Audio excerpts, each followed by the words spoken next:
Ministère éducation nationale et formation professionnelle, dans tête collée avec UNESCO, lancé une série séminaire lundi 23 octobre dans objectif pour améliorer et renforcer capacité différentes directions dans le ministère, spécialement dans le niveau statistique.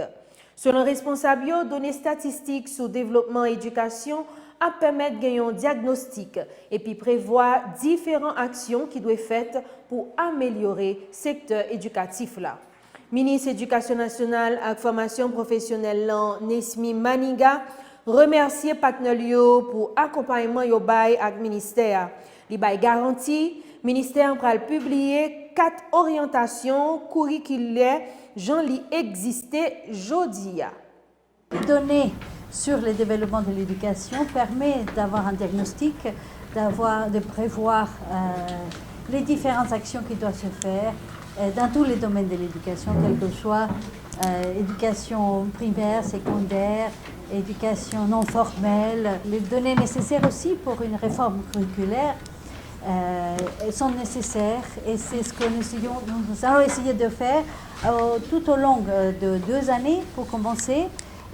Avec en invitant des spécialistes nationaux et internationaux à participer dans les formations, pour élargir les capacités professionnelles de tous les cadres du ministère et des partenaires du ministère de l'Éducation nationale et de la formation professionnelle. C'est l'occasion de dire que nous sommes appelés à 2 chantiers. Mieux utiliser les données existantes. Il est évident que nous nous lançons pour que 9 ans plus tard, nous ayons des statistiques scolaires au sens propre du terme. Et cette année, nous allons disposer d'un identifiant unique pour tous les élèves de la République.